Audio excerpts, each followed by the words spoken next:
Hey folks, welcome everyone. Welcome to another Money Space with me, Kalu Asha.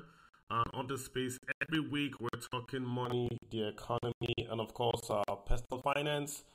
This week we're talking real estate, so I hope we can talk real estate. I have a guy invited over to talk to us about real estate. Um, it's an interesting asset class, real estate, because it's one class that gives you security and also gives you income. So if you get real estate, if you buy the house appreciates. But if you buy like a commercial property or if you have a rental, of course you earn income. So it's a very, very unique asset class to have in anyone's portfolio. And there are many ways to get exposure to, of course, real estate.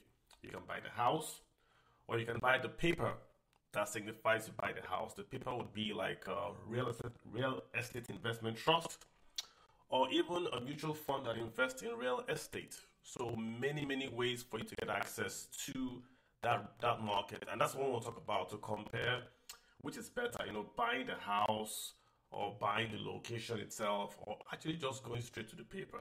So I'm a market guy, so I can talk about the paper. I can give you the rate of return on dividend yield of maybe a REIT in Nigeria and all that. But I really want to talk to us about the real estate space. He sent me a message having some difficulty logging in, so I have a bit of latent time. So if you can't log in, we're gonna talk something else, guys. I apologize, but we'll see how it goes. So just by way of information, or should we just by way of comparison, I looked at the when let me put it this way: when you buy real estate and you want to compare and you say, should I buy real estate or should I buy stocks or should I buy bonds? I get that question a lot. People say, I have 10 million naira. What should I do? Should I buy land? Should I buy a property and all that? When you want to compare, you're trying to compare the return on your investment. That's the first thing, right? If you want to buy bonds, you want to buy stocks, you want to buy real estate, it has to give you a return. If it's not giving you a return per se, then you really can't compare like for like. So what I mean is you cannot compare a stock paying you a dividend to a piece of land that is not paying you a dividend. Those are two things it's not because one is a stock and one is a dividend, but one is giving you a return and the other one isn't. You have to compare the returns on both so that you can say this has a higher return, hence I want to go for higher returns, or I want to go for safety.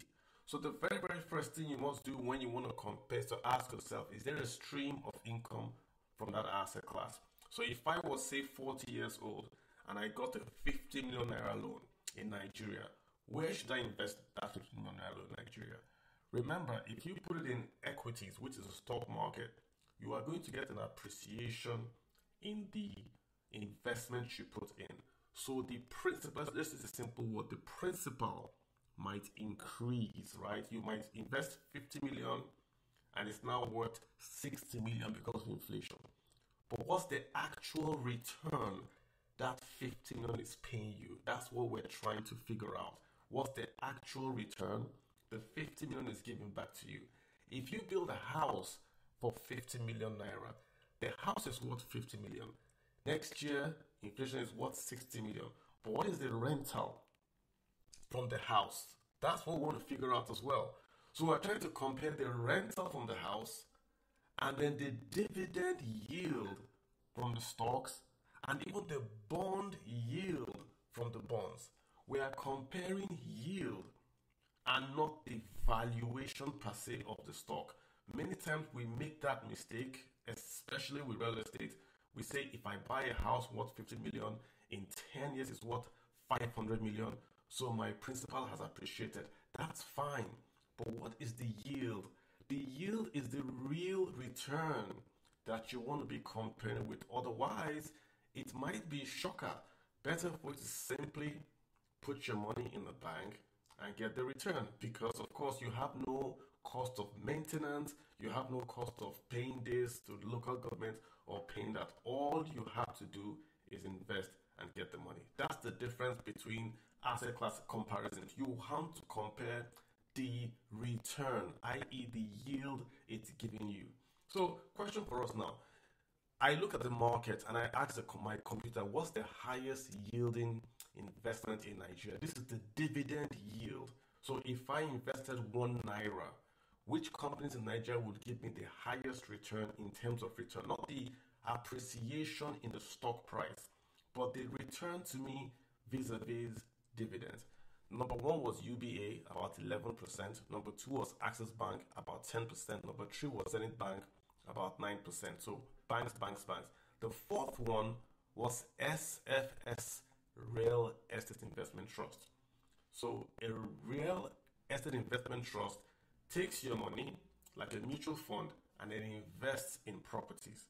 So SFS Real Estate Investment Trust is offering me a return of 8.8%, 8.89%. That's the dividend yield it's offering to me, 8.89%. What that means, if I invest 100 naira, I get 8 naira 89 kobo back. That's what it means. This is what you want to use to compare with the stocks and the bonds. So you want to ask yourself, if I buy a federal government bond, what's a federal government bond going to pay me? If you did a federal government savings bond for about 2 years, you're going to get about 11%. So you can see just off the bat, with no risk, federal government savings bond compared to real estate investment, I'm making more money in a federal government bond. But the federal government bond is only 2 years, the savings bond only 2 years. After 2 years, what happens? And number two, I really don't have any principal appreciation. I'm not buying anything.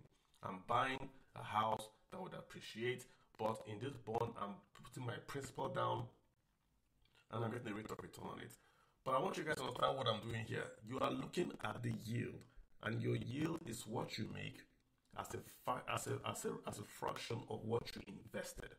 You don't look at the yield automatically. You don't look at the growth of the asset per se.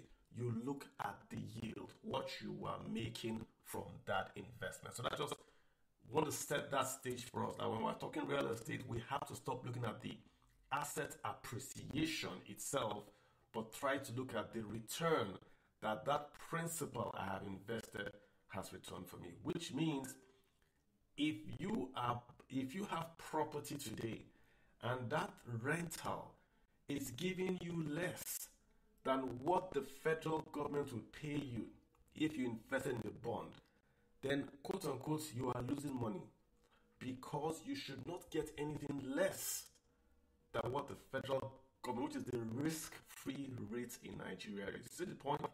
Because the federal government is risk-free, and then you are taking a risk to buy property. But when you buy property, you should get at least what the federal government is going to pay you, because that's the risk-free rate. The property tenant should pay you more than that to make your returns higher. But it's a difficult thing to talk about, so that's why I brought an expert in here, Debo. Known Debo for more than 10 years.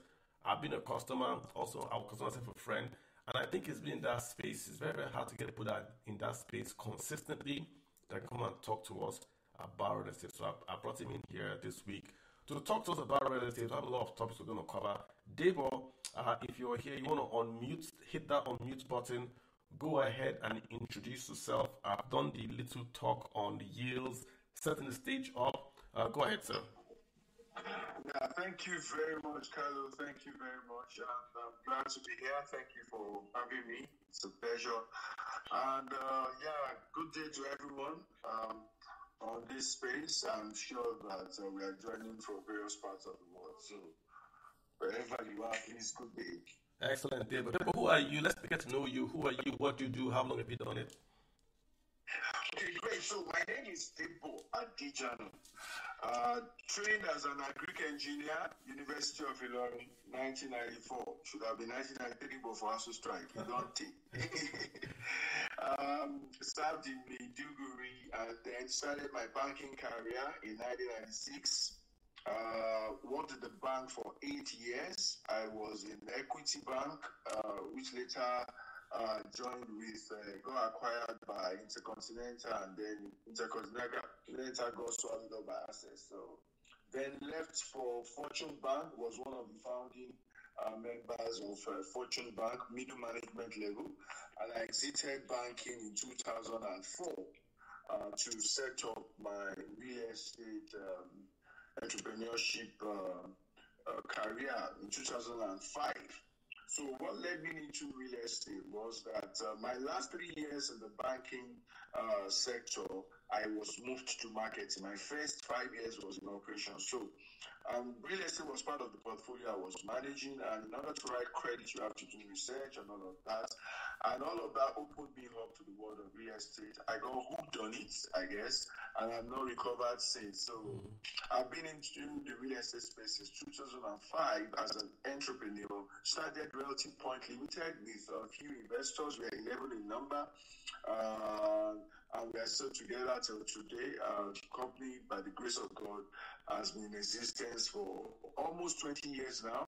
Next year, we'll be celebrating our 20th year in business. And we started from the low budget transactions, and then we moved on across the space. We now do development, proper development as well as the full scale development. We have not left the low budget. We just continue to add to what we do. We are very strong on learning and development in the space as well. We run arguably maybe for the at the risk of sounding modest, maybe the foremost real estate learning and development initiative in Nigeria called School of Estate and Business.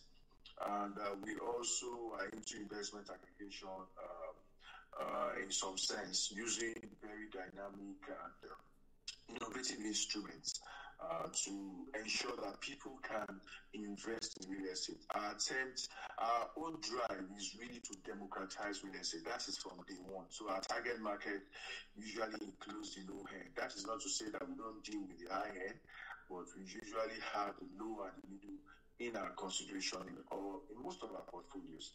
So that's the nutshell. MBA in marketing, and then I've attended LBS 2010, that's OMP 14. Done business, and we do business both in Nigeria and in the UK. We've done in Dubai before. We've gotten our fingers burnt with learned our lessons, but we actively do business in Nigeria and the UK presently. US is something that is interesting to us, but we are still studying that and creating maybe alliances and connections that would enable us to do that, partnerships that would enable us to do that. So that's it. Well, that's a nice one. You mentioned all those banks, Fortune, that brought back memories in Nigeria. And the Gen Z guys will follow all those banks that we used to have in the past. Interesting. And nearly 20 years in the business. Congratulations. That's a milestone for you in Nigeria. Did you know, Debo, that the average age of a Nigerian startup is 2 years? Did you know that? I saw that data point somewhere. The average age of a Nigerian startup is 2 years. I don't know it's 2 years, but I know that a lot die within 5 years. Do you know why it's 2 years, Debo? Do you know why it hovers around 2 years? Do you know why? Because you pay 2 years rent in Nigeria. So when the rent expires, that's when it actually dies. It might die in 6 months, but that 2 years rent expires, the business has to close down formally. So many businesses die in 1 month, 3 months, 7 months. But once that your rent has expired, they'll take down your signpost and we say, we're out of business. Very interesting. Very interesting. I agree totally. All right. Then let's get right into it, right? Lots of folks are listening in with the real estate. What's the overall real estate, opportunity or sense? What's the market doing? If you can take us through Nigeria, what's the market? What's the market looking like now? I mean, we have high interest rates from the Central Bank of Nigeria. We have dollar about 163 something. We have stocks come down. What's the real estate market doing? Is it healthy? Should we be having this space around it? Please go ahead. Okay, thank you. So the real estate market is quite interesting in Nigeria. It can be very healthy and also can be very problematic. And that's why I encourage people, and I also like what you're doing. People need to get knowledge before they go into any investment, real estate or whichever one. So, but overall, if you're doing plain real estate with knowledge, it's very interesting. And yes, it's still an asset class to really look at, and it's still very, very, very, very profitable when it comes to investment, especially when you are still at the appreciation, growth investment stage. And by that you mean you are very young, you're the young guy that has a lot of debt, very, very low income earning stage of your life. Exactly, exactly. Real estate is still one of the asset class you should invest in, and that is primarily because. So I heard you talk about the treasury bill and all. That's primarily because you then have time for appreciation to really kick in and kick in very well. If you pick the right properties, okay, at their early stage, okay, you have enough time for appreciation to kick in. Take for example, um, there is a property in Abuja that sold for 5 million naira in when Obasanjo was doing privatizing. I mean, is it privatizing? And then when they were selling federal government monetization, I think was what it was called. If I'm correct, you know. So some people bought that particular property for 5 million naira. As our last year, I don't know the value today. As our last year, when I had something to do with that property in October last year, it was going for 150 million. Wow. Wow. Yeah, it was going for 150 million. But this is it, 2005 and 2023. That's 18 years. I couldn't get what it did all through the years, but I figured, looking at the market data, that the property would have climbed in terms of appreciation, particularly post-COVID, because property values have, in some cases, tripled between 2019 and now. Would you say that is a naira or is it dollar depreciation tripling, or is it like the scarcity of property, so the price has gone up? What's driving the appreciation of property in Nigeria? Okay, majorly, you know, for properties, it reacts to inflation majorly, you know, so it helps to hedge against inflation, and that is what I would say is the major reason for it. Nothing more than that. It's just the market forces of inflation majorly that has caused it. And if you notice, our inflation has been crazy post-COVID. So does this pan across all cities in Nigeria? If I had property in Aba or Calabar or Yobe, would it still rise with this high inflation rate, or is it just, yeah, distill that for me? Okay, so the prominent cities, very pronounced in Lagos, is there in some degree in Abuja, and then in Port Harcourt. But you feel this more in Lagos. These are Lagos data. I mean, in Lagos, for example, Ogudu recorded the highest, you know, in terms of appreciation in this period. And I think data has it that Ogudu has. So in last year alone, data has it that Ogudu did up to 200%. In 1 year, 200%? Yes. Why? Is it because of the bridge? Why Ogudu? Ogudu is at the beside Ojota. It's next to Terminal Bridge. It's sort of like it connects to everywhere. Yeah, Ogudu connects to everywhere, and then Ogudu, one side of Ogudu, the Ogudu I'm talking about is the built-up area of Ogudu. That's the one that did that much. And that built-up area, we have very nice properties there. GRA is a very prominent place there, and it's like the creme de la creme place, one of the best places on the mainland, you know. And proximity, like you've mentioned, also makes it a very interesting place that people want to stay. Talk about airport, proximity to that. Talk about the island, that's proximity to it. Talk about the mainland, it has proximity because you can get out and get into Ogudu, straight into the heart of mainland or straight on your way to the island, you know. So, and then airport is just a stone throw as it were. So that makes it, and of course, it's built up area, so it's redevelopment that is available there as it were, you know. So that demand is high, more or less. So the forces of inflation, and then of course demand as well, and the scarcity of supply. Okay, so Lagos, we know Lagos is fantastic. Let's file Lagos away. What other cities are there opportunities in Nigeria? If I'm listening in, I'm a Nigerian guy, I want to invest in something short let. What cities you're looking at? Let's just file Lagos aside.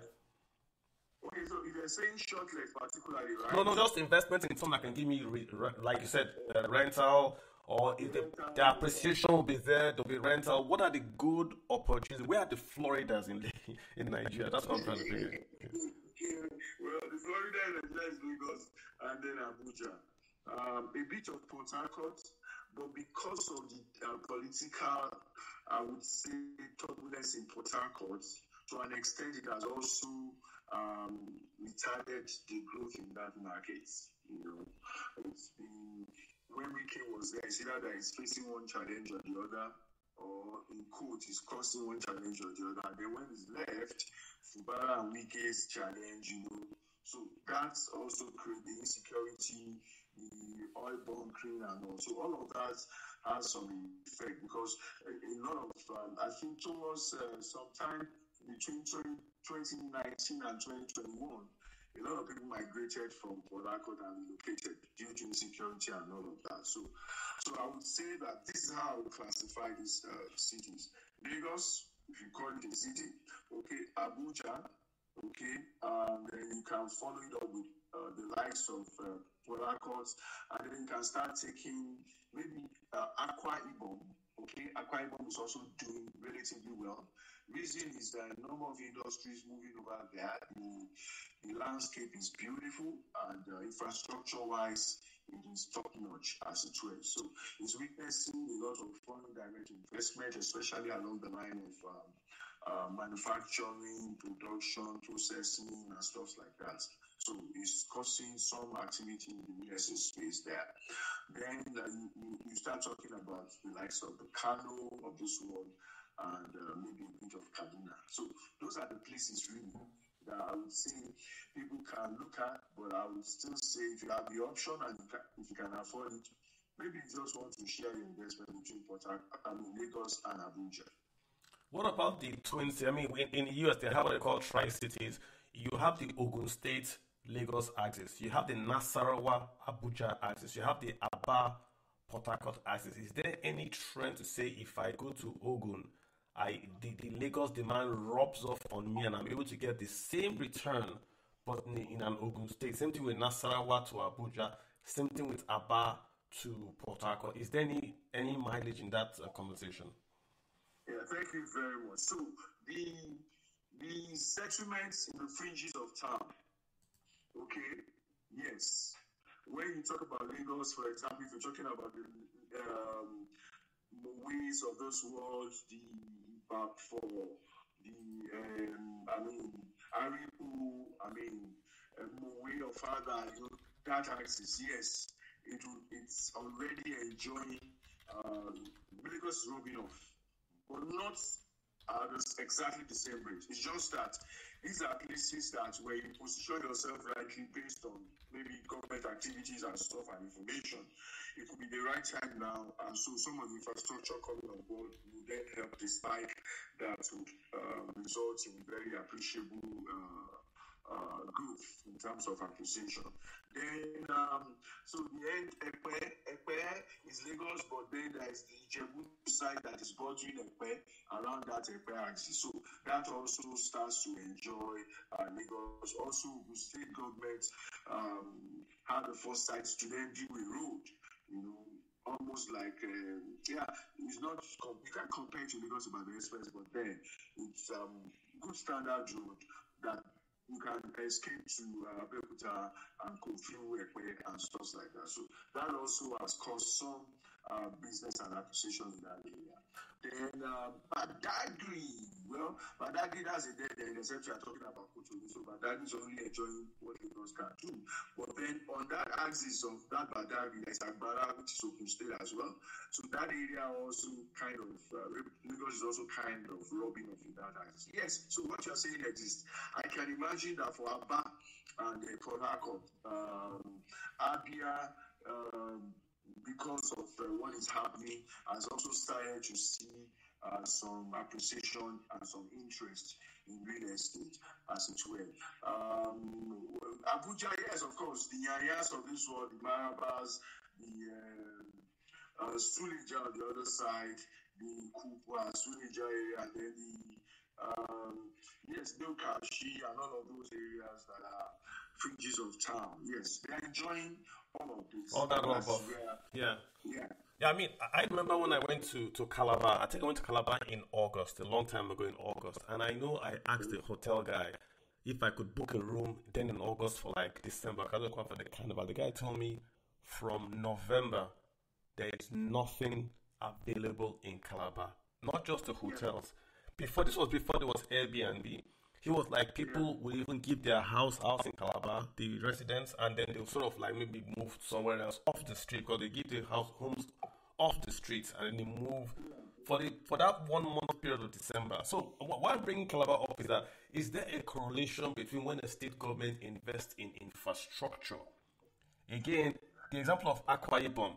I went to Akwa Ibom when they had the governor, not the Senate president, the one before, I think it was David. I don't know what his name was. The guy before the current Senate president.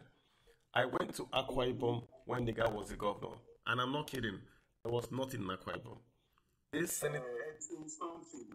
something. I forgot his name. This current Senate president, I mean, I don't like the way he has run the Senate. But that guy did wonders in Akwa Ibom. I mean, if you haven't gone to Akwa Ibom, you should go. You'll be amazed. I mean, when I was there, they built this underground drainage. It used to be flooded. Now they built this thing, and it was burger. They built this thing, it rains, you don't see any rain. It's a masterpiece they use the oil money well in that place. So my question is there any correlation you would see between infrastructure and the price of land? Gombe State is the best state in Nigeria, according to the data from doing business in Nigeria, to do business in Nigeria. Gombe has invested a lot in regulations, in laws, but I don't hear anyone say, I'm going to invest a factory in Gombe. But Lagos, you talk about Agbara, the road to Agbara is shambles. But everybody is going to Agbara. I mean, what I mean everybody, multinationals, there's Nestle, there is Guinness, they're all there. So what is the role of infrastructure in this? If this infrastructure, does my land price go up? That's my question. Yes, I mean, 100%. When you say when infrastructure comes in, does it impact the prices of properties? 100%. It does. It does. I mean, no doubt about that. All across the country, I mean, within town, outside of town, interstates, where infrastructure comes on ground, the impact on property is enormous. For example, take the Bejuleki axis, since this project has started, since ITEC started way back how many years ago, starting from, where was that? I think around that, you remember, you probably were still around at the time, when it started from around that Mobile in VI, Morocco, that was where they started this road project, and it's still on the field today, But it continues to impact, and the world of the Senate, the Mobile, and all of that on that road, just down to up to Lekki Phase 1, and then all. And since then, it has impacted. I can remember what that did to Lekki Phase 1. Yeah. When that infrastructure, road infrastructure started. And till today, it's still what is causing the kind of appreciation that we are witnessing on that axis. Down to so that's it. Then I remember when Lagos Ibadan got improved eventually after a number of attempts, right from Babalaki and Stabilini, and then RCC and all of those. But I mean, all of that usually causes what Wike is doing now in Abuja, is also starting to tell on prices of properties. I mean, I was in Abuja just Thursday and Friday for my program, and I had like about 100 real estate players in the room for our seminar. And rental yield in Nigeria ordinarily is bad. That's the truth. Because rental yield in Nigeria is about 2.53%. Okay, Deborah, that was my next topic to you, to ask you now about it, because if I'm an investor, I live in America, I have dollars in America. Dollars in America is paying me today is paying me anywhere from 2% to 5% in America. If I take that dollar out and I convert to naira, I get about one six. So I make some good naira and I invest in property. You are telling me the rental yield, is it broken down by say states or let's start with this. Which is better for rental yield? Is it going to be commercial or residential? Commercial. Commercial, no doubt. Commercial, no doubt. What kind of commercial? Commercial is not as stable as residential. So you make better rental yield, but then the risk of void is also there. The void is usually longer than the residential. Okay. What does void mean?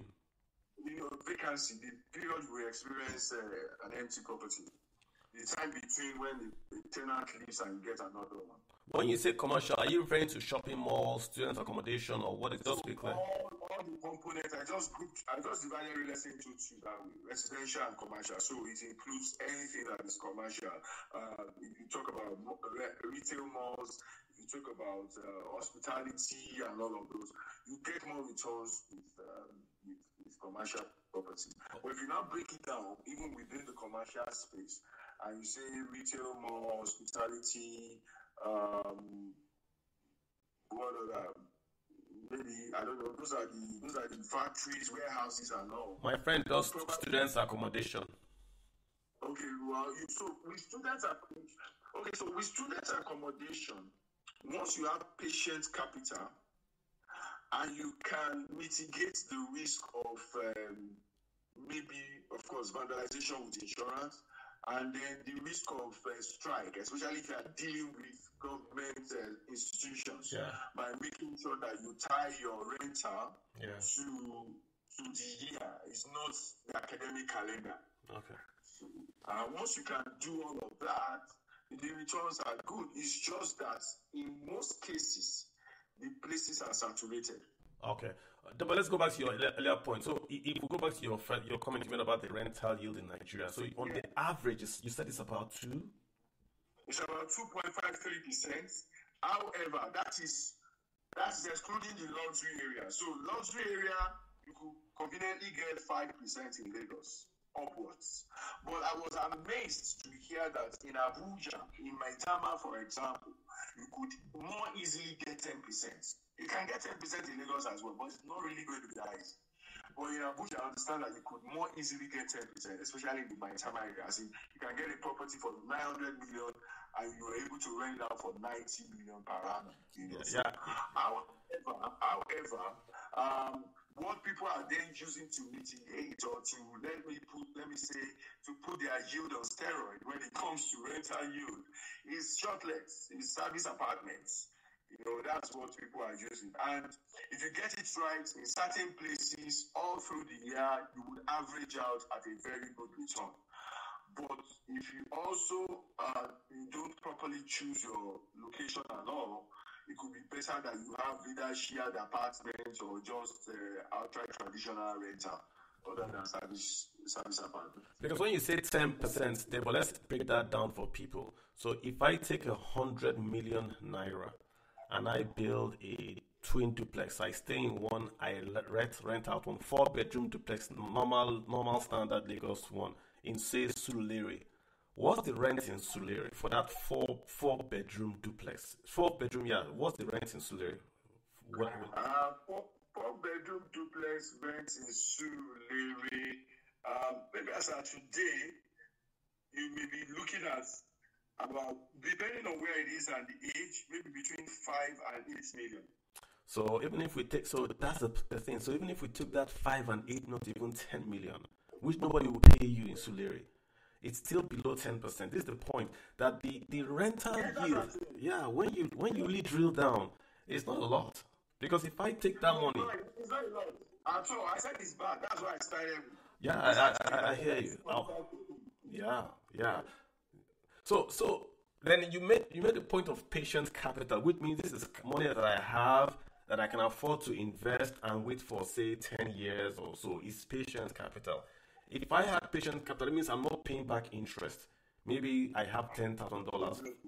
I'm not paying back interest. Does it make a difference? If it's money, if I work in a bank, my bank gave me loan, I built this duplex, it's for 100 million, I stay in one, the other guy paid me 5 million. Does that make a difference? It's Okay, so 5%. this is what I tell Nigerians in diaspora. I believe that a lot of them already know this. Anyways, some of them they've experienced it, so they've gotten their figures, so they've learned their lessons. You really don't invest here based strictly on returns. It doesn't make any sense. Hmm. It doesn't make any sense. What do they? Especially in properties that I know. It doesn't make any sense. Reason is, like you said, if you change your $10,000, you get good money, right? Naira, fine. Then you convert and invest. By the time you want to repatriate your money, and you are converting back to dollar again, you will even be looking for the principal. So if I have money that I would like to invest in Nigerian real estate, I'm putting it in Nigeria and I'm leaving it in Nigeria. Exactly. So I tell people the reason why you invest in Nigeria must be beyond just the return. So maybe you're coming back, so as you are trying to build your assets there, or you have a strategy that the money you use to solve Nigerian problem, you want to raise it from Nigeria, and since you have some money now, you get very good naira. Okay, let me just get a property there, put it on short later, putting money in the bank. When I need to sort anything in Nigeria, that's how I did it, and I know that I sorted Nigeria. Or there has to be one reason, or you have to do something for your family, maybe for your parents, dead parents, or for your brothers, or whatever. That's it. You see that you're coming back, you're building a business, or you want to be sorting out Nigeria, or you just have to pay back some family members or stuff like that. That's it. I hear you. Not just Okay, but lots of guys want to talk, and I know we are. This is off top. I want to open the space up. I think my last question was going to be on title, but let's skip that. Let's get the guys in to talk and ask questions, so that we have maybe they have better questions than I. So I'm going to add them. I've got real Guru NG. Go first, and I'll get NS. I'm just going to go down the line. So, Real Guru, you've got the floor. Debo is here. What's your question? Real Guru? Go ahead, sir. Or if he's still getting ready, let's get Ernest Eze. Ernest Eze. Go ahead. Ernest, what's in your mind? There you guys requesting to speak, but they are not available. Let's get Okoye Taiwo. Okoye Taiwo. Hello? Yes, Can you hear me? I can hear you. Go ahead. Thank you, Mr. Kalu. Really appreciate what you're doing. Really appreciate it, and thank you for making me a speaker on this platform. I heard all that the speaker said, and I will not be. I think I would rather need to have an expert. My name is Okoye Chukwemeka Taiwo, the MD of Kentimu Limited, a real estate company in Lagos. So I won't really talk much about what he has said, but I feel he has said a lot. And I feel that there are a lot of speakers who want to talk as well. But what I want to speak about mainly is the place of tech. Because we're looking at opportunities, we're looking at best practices. So what I want to talk about is the place of tech in real estate. And I think that's a place that has not been tapped in. And fortunately, my company, Entimo.co, All right. Let's chat. Okay, I gotta step you down if you don't mind. Yeah. Let me get Oxley Tech. Oxley, go ahead. Oxley, you got the floor. Okay, yes, I'm here. Hello. Yeah, go ahead. Thank you for this opportunity. Great exposition by Mr. Debo. So, what I want to sort of answer a question, which is a lot is not being said in real estate. A lot is being said about the income or whatever can be made out of it. But I wanted Demola to speak to perfection. To which one? Perfection of real estate in terms of documents and all of that. That's titling and all that. Title, yes, that's what I'm talking about. So title, particularly in some places, I know some states where I don't want to mention name because so that people will not pick up people that intend to do negative propaganda or bigotry will not go and pick it up. If I know some states, I heard, find an experience, some states where if you have a title, they look at names. They look at your name before they sign.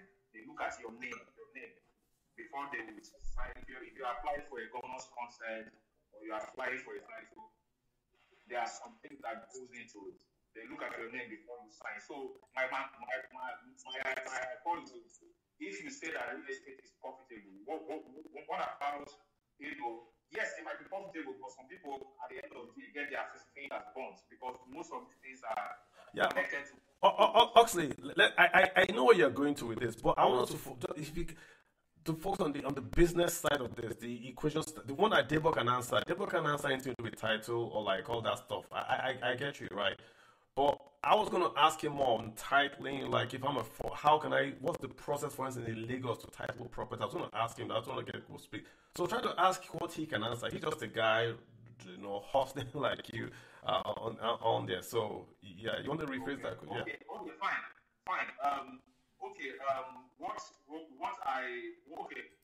Not just necessarily a question. So what I would say is, just like you have mentioned, I don't know how much you are aware of River State, Port Harcourt real estate. It's a place where I've played in the past. I've bought property in River State in the past, and unfortunately, at the time, I don't know in terms of what have I made from that property. Not much.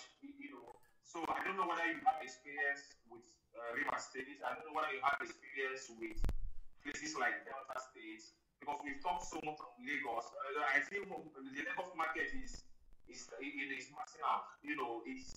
I don't know how people manage to still extract value from Lagos because it's basically saturated. So I don't know the prospects outside of Lagos. River State, Delta State, moving down to Oyo State. People say that Oyo State is profitable in terms of real estate. Maybe you can, if you have experience outside of Lagos, because I know there are some real estate companies that play not just in Lagos. They try to get Lagos buyers to invest outside of Lagos. Yes, people that are residents in Lagos, but they get them to invest in maybe in Oyo State or even in the southeast, even when they are residents in Lagos. So I don't know whether there are prospects for those kind of business. Let's talk about anything else aside Lagos. Oxley, I hear you, but again, people want to hear about how to make money. I don't think most people hear. If Lagos is going to make money, people want to hear about Lagos. Let me put it that way. Yeah. So, Debo, but I think general sentiment is more or less to say, I was going to leave titling till the end so you can come and do titling. Let me just get a few other speakers. Let me get Joshua. Joshua, what's your take? All right, thank you so much, sir. Mine is just a question to Mr. Debo. I was going to find out because my late dad had a property somewhere around just after Yanoba. The property has been there now is about 2 plots of land. There is a little structure on it. It's been there for over 5 years. Nothing is being done. And for us, we don't have the financial progress to be able to execute any structure on it now. And the time value of money and the property is just wasting out. So I don't know if there's a way we could get joint venture agreement, because each time I have a few of the real estate guys and companies that I know that I've reached out to, they keep telling me that place is it's a bit off. Investors are not really interested. So what's your advice for us? Thank you so much. All right, so I think I would say you want to DM Debo, and maybe he will have see if he can DM Debo. Debo, does that work for you? If he can DM you. Okay, that's fine. Okay, so when me Adewuni, I don't. Oh my God, I can't read. That's fine. It's only more. I apologize. Okay. I apologize. Yeah, Debo is here. Please go ahead. Okay, thank you. So I have 4 questions. I'll just run through them line by line. Debo, get your pen.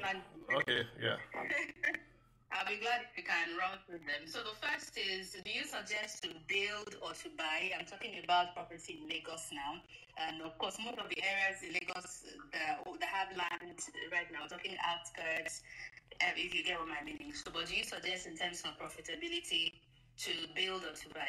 Second thing is that I've been having conversations around land for farming in places like Oyo and Ogun.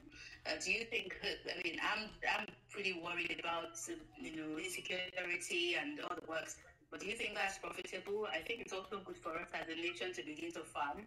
But what are the long-term, short-term implications of going into all that? Thirdly, what areas do you suggest are best for Airbnb in Lagos at the moment?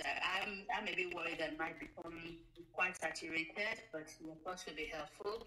And the last one, mortgage. Please, does mortgage work?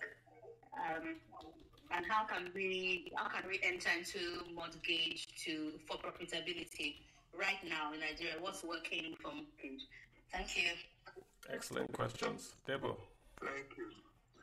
So can I go on that? Yeah, go for it. To know, are you based outside of Nigeria? No, I'm here in Lagos. Okay, great. I just needed that to be able to answer this book. Okay, so number one. Debo, I shared the questions on so I'm not sure if you can hear me. Construction. Yes, by all means, explore building because you will be able to save cost and be able to have your taste. But if you don't have competencies around construction, I'm not sure if it's me, but I think he's cutting off. Can you hear him now? Yeah, it's cutting off. It's village people that don't want to get access. Debo, can you start start from the very top because I know you cut off the first time. I know it was just me. Can you start from the very top? Yeah, the first question is build or buy. Yeah. Yeah, so I said for build or buy, what I normally counsel people regarding that is depending on what competencies you have. If you have competencies along construction line, by all means explore building because then you'll be able to save costs and you'll be able to have your design, your taste, quality and stuff like that. But if you don't have any, if all you have is just that you have time, you can go to site, you have time. I would say that seriously we consider that because the things that you count as an advantage in terms of you'll be able to save costs, have what you want and all, you may not eventually get it. Because a lot of gimmicks are played in that, in the contracting or construction or building space, okay? And a lot of people who want to build thinking that they will save money, they end up spending much more than if they had bought. Then when you want to buy, you can easily structure finance, okay, for your purchases. You can use all the available opportunities and structuring finance can be a lot easier, particularly if you select your developer carefully. Okay, so that's what I would say regarding that. Then land for farming, depending on how this farming transaction is structured, or if you're a farmer. So if you're a farmer and somebody is doing farming estate and says, come and buy my land and then you can farm on it, that's fine. But what I hear most of them do is they say we will farm for you, okay? And then you get such proceed. Hey, I read Agric engineering. If there is any delicate profession in the world, across the globe, it is farming. And that's why in most developed clients, they put some insurance and they're almost like some guarantee purchases. The government will buy off stocks and all of those things. But in Nigeria, what I've come to realize is that if you're not careful with your farming, if you don't know what you're doing very well, even your success will be a problem for you. As in, if you have very good yield, you then have markets, there will be growth in the market, your things will be able to sell, and so you just run away. And then the other thing is that you can have diseases, you can have a lot of points. Cows can come into your site and all of those, cattle and all. So you want to find out how is it structured, or if you are a farmer, okay, if they are going to farm for you, I would say the risk is too much. Okay, the risk is too much. But if you're a farmer, you're just going to buy from them and then operate your farm. You want to operate your farm, they are fine, fantastic. Since you understand what you're going to be doing, you're going to be doing your own stuff directly. That should work a lot better because a lot of these farming estates have come and they've packed them. That's what I'm saying. Because you run into some of these challenges that are there, and a lot of times they really can't get to deliver what they promise to people. Then, best area Deborah, real quick. So for her now, she's asking, is it actually an investment worth considering to buy the land and lease out to a farmer, or should she buy the land and farm on her own? If I could maybe ask that on her behalf. What is the trend there? Yes, so what I've said is that it's better if she wants to farm her own than to be buying it and leasing out to farmer. The return on that is not, like I said, I mean, residential real estate yield is not even much. We talked about the return. Now, talk less of farming. Farming is poorer in terms of yield. Wow. You're renting out your land. Wow. Yeah, you just use it. So the strategy, when people give their land to farmers in Nigeria majorly, it's a strategy to just secure the land, to ensure that they're in possession. It's not really Okay, all right. It's not really so you won't get much there. But if you want to buy the land, maybe you look at the future and you think that speculatively this place would really be something in the future, and you want to use farming as a security or a possession strategy. Placeholder. Yeah. And again, just a general point. If someone comes to you and says, I want you to invest in my farm, and I'm going to give you a guaranteed rate of return, you are no longer investing in a farm, you are investing in a bond. No longer a farm. Not just in a farm. Anybody that promises you a fixed rate of return to do farming or to do crypto or to do property is no longer that. Is a fixed rate of return. So what you want to do is you want to compare that return with the risk-free rate, which is the rate that you would get if you bought a federal government savings bond.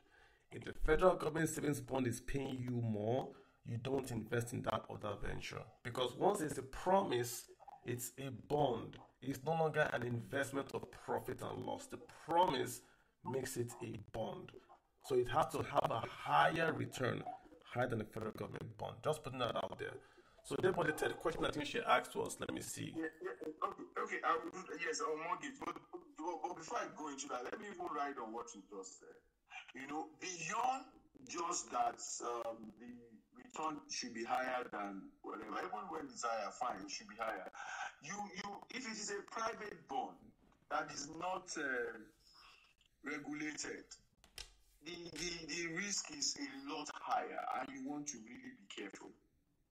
Because I can promise you heaven and earth, but you have access to my books. Do you know how I'm going to be able to make it? When you give me that money, default rate is huge. In fact, a number of people are just now doing Ponzi. So the only way they are able to pay last year's bondholders' return this year is because there are fresh people coming in to take those offers. So you want to be really careful and know that you are taking a huge risk. All right. And the money may not come back. So that's it. The mortgage. No, Deborah, before that, she asked what area for Airbnb. She wants to do Airbnb, the best location in Lagos. Okay. Yeah. So Airbnb in Lagos, right? VI, that goes without saying. Lekki Phase 1, maybe up to Ikate. These are places that you are sure of, okay? Then, of course, Oniru is inclusive. Parkview is inclusive. Ikoyi is inclusive. Banana Island inclusive. A little bit of that is happening in Eko Atlantic even now, okay? And with the few residential structures already there. So that is that on the island. By the time you start to go to VGC area, LBS area, Shangote, Edo, and Co, it becomes very dicey. Except you are operating the kind of Airbnb that allows for parties, that allows for artists to come and use the place to movies, and all of that, settings and all, movie sets and all of those things. So it becomes very dicey, okay? But if you're close to some, let's say, hospitality facilities around there, maybe very good beaches, or it can help. But the areas that you can be sure of on the island, those are the ones I've mentioned. Then come to the mainland, Ikeja GRA, the likes of Shonibare Estate, Magodo, Omoli Estate is also not bad. Okay, these are areas that you can. Debo, I was in a good a while back. It's filled now with Airbnb. It's filled with Airbnbs. No, that was a very very high end residential place. They demolished the homes and built 3 bedrooms and yeah. Yes, Ogudu. Actually, I just left that escape my mind. Ogudu, yes. Ogudu Surun area as well. Some parts of Surun area. Yaba on the bridge. Yes. Yaba, Ibutemeta, fantastic. You know. So those are the areas. Okay. Then our last question was on the mortgage. And I need yeah, go ahead, mortgage. Okay, so on mortgage, you want to explore. If you are employed, whether you are even self-employed, you want to explore a combination. Or you want to talk to brokers that can give you a combination. So maybe help you use your NHS, ensure that they can help you get your 25% of your RSA, that's your retirement savings, okay? Because other than that, maybe they can key into an MRC refinance, okay? Because ordinarily, the commercial mortgages are available, or even for mortgage banks, right now the rates are high. Very, very high.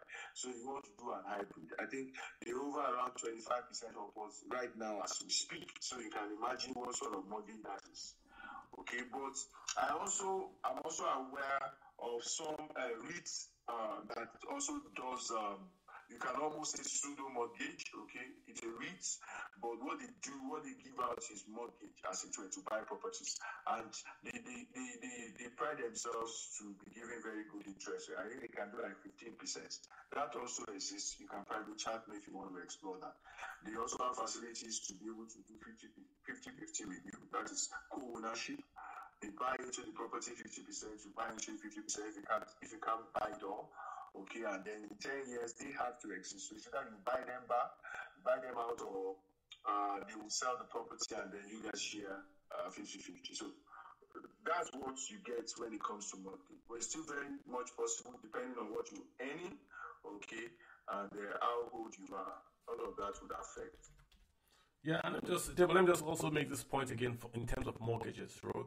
So the actual fact is that there are no mortgages in Nigeria, like how we look at traditional long-term savings for homes. We don't have mortgage in Nigeria. What we have are loans to buy houses. It's a different thing entirely. So to buy a house in Nigeria, if you go to the UK or the US to buy a house, you are buying it maybe off plan, or you are buying an existing home or a new development. There's a process. You get a credit scoring, then you get a 30-year fixed or adjustable rate mortgage. Your income is there. You own the home. It's in your name. There's title given to you, which you can sell and make equity. We don't have that in Nigeria. So in Nigeria, you have to buy the land, then you have to develop the land. So those are two. In Nigeria, we separate both of them. Most people will buy the land with their own funds, then go out and get a loan to perhaps do the finishing when it's about to rent out. But you're going to have to use your own funds to develop that land. Why? Because it takes time. It has to be patient capital. Unless you're doing like people say the commercial Airbnb in Lekki Phase 1, where you can borrow money from a bank for 2 years, build it, rent out, and make your returns back from rental. If you are building your own personal home, the way we do it in Lagos, is that you buy the land, and over years you put foundation, then you put one wall, then you roof it. They pay you upfront. You buy door. They pay you upfront. You buy bathrooms, like that, till you get to the stage where the home is like ready to be should we say commissioned. Then you can then take a short-term loan, or maybe of a year, paint the house, buy the fittings, and move in or rent out. But you must be aware that now we have like Debo said, 25% of your retirement savings account can be used towards a mortgage. So the PFA would pay the mortgage guy. So put that one, I think is more sure than even the NHF. I applied for NHF since 2003. I have file number. I don't have the money yet. So I know that I know people get it faster, but I'm not been chasing it. But I'm just giving you the facts. I've said it many times. So RSA, very, very important. Your own company would have a loan scheme that usually is cheaper than the commercial banks. So go to your company, go to your RSA, go to your cooperative, go to family and friends before you borrow money to buy a house. And again, in Nigeria today, if you are building single family home, you're on a long thing, Debo will tell you, you're on a long thing. You must build a home. Even if they'll pay you 100K a year, at least you pay DSTV with that money. You have to build at least something you can rent out. When I say in-law, BQ, or something you can monetize that place is very, very important. And last one, Debo, you are my witness. Again, I went to this estate. You go to Ikoyi GRA, you go to VI, you go to Ogudu. You see massive 7-bedroom homes built by folks that have now retired and their kids have gone to America. Those homes are empty. So it's a pointer that Nigeria, we don't do this. You retire and you move to Florida. You buy a home, you live in your home even when you're retired. Lots of dead capital in this big city that a single family living there, 7 bedrooms. So think of the future. If you have 5 kids, those kids are not going to come and live with you when they get bigger. They're going to have their own lives. So think of your plan B. This home is I'm building this home for now. And when I retire, I'm going to move to this place in Lagos. Why I live in VI and Ikoyi is very expensive. There's the Ikorodu, there's Badagi, but if we think like that, it might make rents come down. There's no point living in VI if you're not working. It's too expensive. I mean, just to get your land use, the shops and all that. But if you live in Ikorodu or Badagry or Ogun or Mowe, it's way cheaper for you, right? So maybe we need to take it like that. But when I know if you got your answer, you're good. Yes, I'm good. And thank you so much. It was quite detailed. And a lot of question I just have is about the Airbnb. I know that there are rules around subletting apartments. So if you have an apartment in a building and you want to do Airbnb, are there legal, implications, or does it have to be your own full property from top to bottom? Okay, you said sorry. Can you come again? All right, so I was asking that I know there are rules around subletting apartments. So if you have an apartment in a building and you want to do an Airbnb thing, are there legal implications, or do you have to own the whole property from top to bottom? Okay, so it depends. If you are the owner of the property, even if it is one apartment in a block of flats, it's yours. If you are the one that has the tie to the lease. So you can actually use it for whatever, except there is any rule in that environment, maybe in that compound or in that environment that says that Airbnbs are not allowed. So if there is any restriction there, you may not be able to do that. But if you are renting a property to do Airbnb, you would have found out first before doing that whether it is something that is allowable. Most landlords would frown at giving you their properties for you to do short-let or service apartments with, but there are ways people go about that in the presentation. So they rent as corporate tenants, as it were, to be able to beat that whatever. But then you also expected to ensure that you do good job of managing the property very well. So that exists. But just a rider with what Carol said on mortgage is that now, in Nigeria, there are developers who build and they work with mortgage banks. I understand and I totally agree with the fact that due to our rate and process, we can't really call what we have mortgage. But there are built properties that you can borrow money to buy rather than just building your own. So that's another option as well. And you can also use that. That's why I said hybrid. So you can, because you need to raise, if the property is 100 million, you might have raised maybe 20, 30, 40 through all of these other means, and then just borrow the remaining as a mortgage, our own mortgage as it were. Gotcha, Debo. Yeah. Gotcha. Don't forget, while I'm still going to come out to the title, I just want to go to the guys time to speak. Omotayo, Wayne, thanks so much. Omotayo, you've got the floor. Thank you.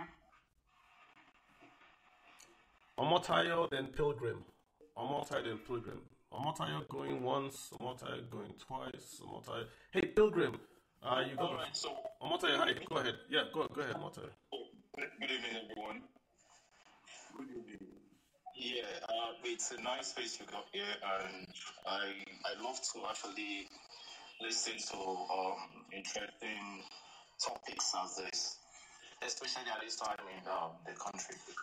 So, however, I recall you started by talking about bond as against real estate, or maybe you're just trying to weigh the options. So, Talking about I was asking folks that when you buy property, don't confuse the appreciation in the value to the dividend yield.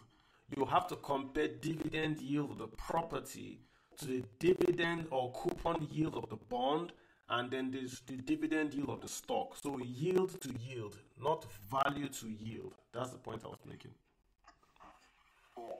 okay, so I get your point actually, but what in my own way, I believe, let's look at 10 years time frame. You own, let's say, 10 million naira now, and okay, you have option to buy real estate or buy bonds. But what you get from your bond most of the time at the end of the day is just your yield, your dividends. And in real estate, the banks will actually have growth. As okay, I could recall what Mr. Gable said the other time, where he said he was talking about properties that some people bought in 2005 for 5 million, and today 150 million. So if you're looking at yield, I think it will only be applicable. Let's say you have access to huge funds that is maybe not yours, and okay, those have access to it, and you're maybe meant to make good profits for a time, for a period of time, and to just different. But if you're looking at returns, like value, wealth appreciation, so to say, I still feel real estate, of course, is the best bet. No, you're making the same. You're making the same. That's it's because of your comment. That's why I made sure I made that clarification at the very very beginning. If you are an investor, you are looking at yield return. The asset appreciation is not the same as the yield. Remember that if the property is worth 100 million, you have to have had the 100 million to invest in the same place. So there's going to be an opportunity cost. That if you had left that money in the bank, it would have still yielded the money. So why take the money from the bank that's going to pay you 11% and buy property that will pay you 2% because you say the value of the property would appreciate? What are you making? In the end, you invest to make money, right? So your return on investment, your return on assets are still going to be lower. I'm not debating that the property by inflation will not go up in price, but you must compare like for like. So if we both have 1 million and you build property and you get rental of 100,000, that's 10%. If I buy a federal government bond with my 1 million, I'm getting 15%, 20%. So over 20 years period, I still make more than you. So are you saying you get to have opportunities from bank? Because with your 10 million naira over 10 years period, what you've gotten in the dividends is the yield. Of course. So it's the yield. Yeah, So your yield is your rental yield. You can't look at the value of the property. You have to look at the rental yield. That's the point I'm making. You are comparing the value of the property to my dividend yield, which is wrong. You have to compare your rental yield to my coupon yield or my dividend yield. See the point I'm making, sir? You can, I get it. I'm not debating if the property will not rise 200%. But what's the yield from that 200%? If the property is now 200 million and the rent is still 1 million, it's nothing. I get your point, so I get it. All right, sir. So also, I just want to buttress on some points for people who are willing to faith or want to try. So from experience, I've seen some clients, some people go into sublet. I'm talking about, especially for the lady that actually maybe wants to get into sublets actually. So their houses, the rates which we have vacant houses, especially in Lake here, is actually overwhelming. And at the same time, we have high cost of rents. So we have people having difficulty coping with them, especially with the situation in the country. So there is an opportunity that I've seen some clients explore at the end of the day. So let's say you have 5 million or 10 million naira you want to do something with in real estate. So what you get to do is um a duplex, just like the one you made mention about vacant these days, and I don't care, and people are not we have a lot of them around. So of course you have to be in agreement with the landlord. So you can rent it.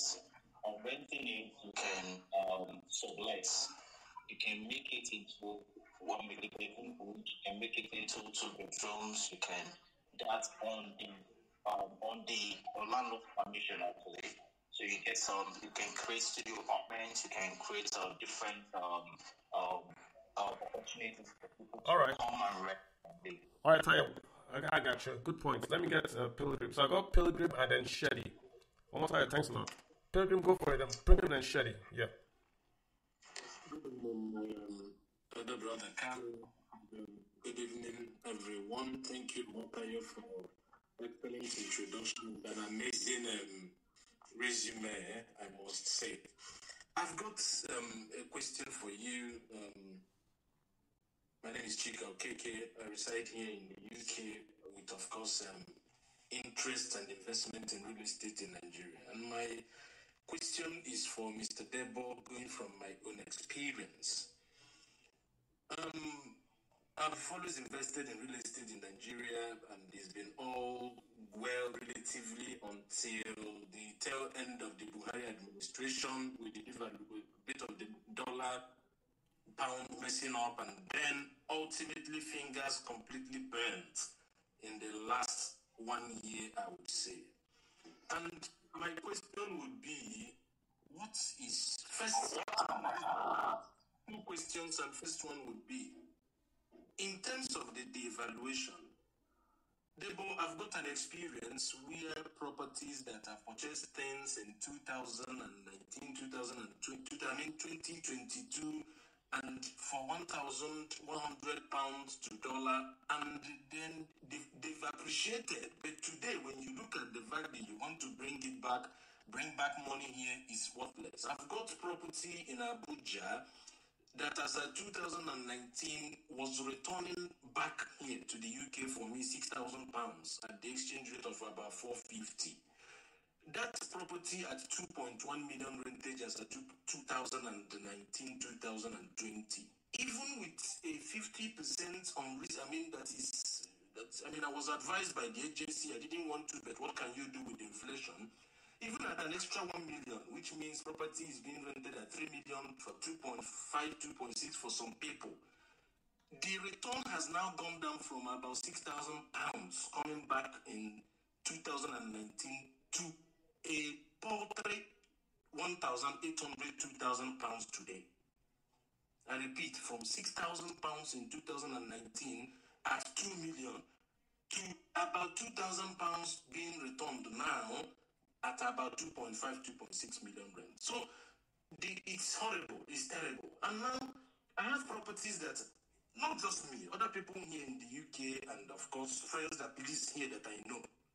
I have a property that was purchased 2021, 2022. Today, it's unbearable to even imagine the cost to bring it if you want to take back that money.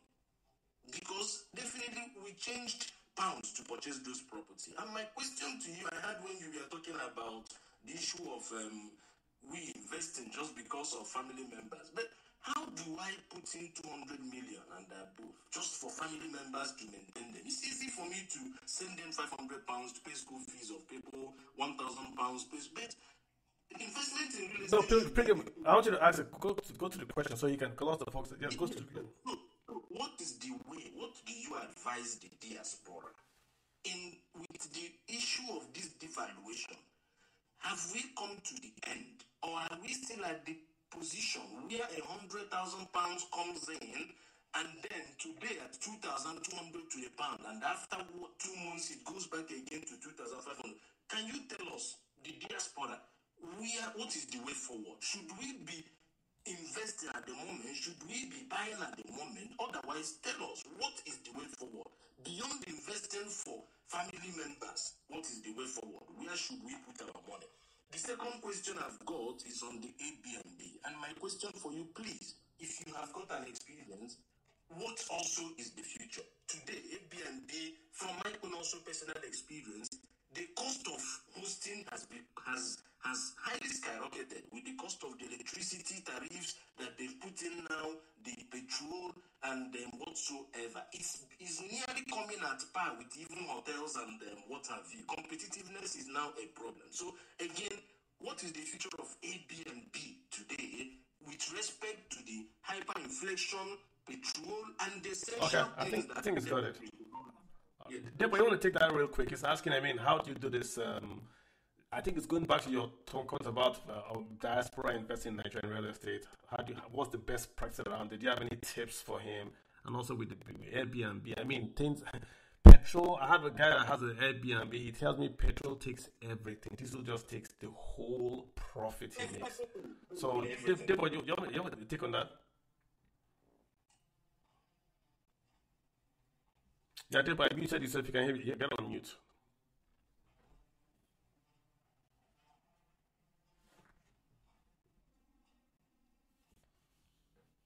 Dave, you got to hit the unmute. Oh, sorry. Okay, sorry. Okay, Chika, are you planning to come back to Nigeria? Never. Just to put in money there, that's all.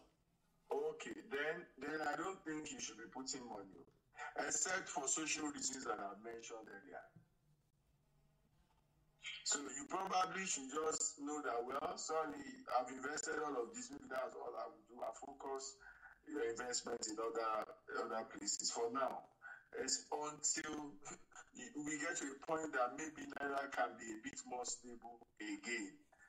And you can then look at the situation versus and take an investment decision when you appraise what scenario you are facing. Okay? That is the honest truth. And that's what I started by saying, that it doesn't make any sense for a Nigerian diaspora to be investing in Nigeria other than for social reasons beyond yield and returns. That's the truth where we are right now. Okay? On the short legs, I also don't know which location. So it is the high-end short legs that will survive the cost challenge we are having right now, the cost of running, operating cost that we are having right now.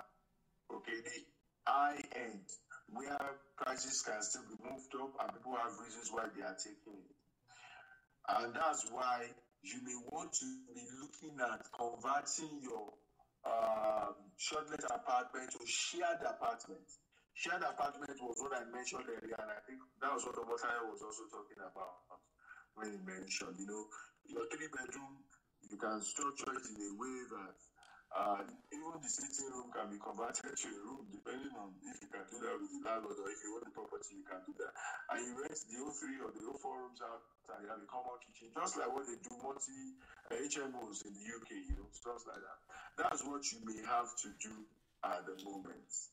That will still give you higher yield, next position as to the short let. And as you know, in a kind of environment, once you start a line of business that people think is becoming more and more profitable, there are a lot of loose and free money, that people bring out to then, invest in those things until they saturate the market, and it then becomes challenging for people to start making reasonable returns. So you want to reconsider your holding in short-let apartment depending on the location, and you probably want to check whether you can switch to shared apartment for now, and maybe when things stabilize later, you may come back to short-let.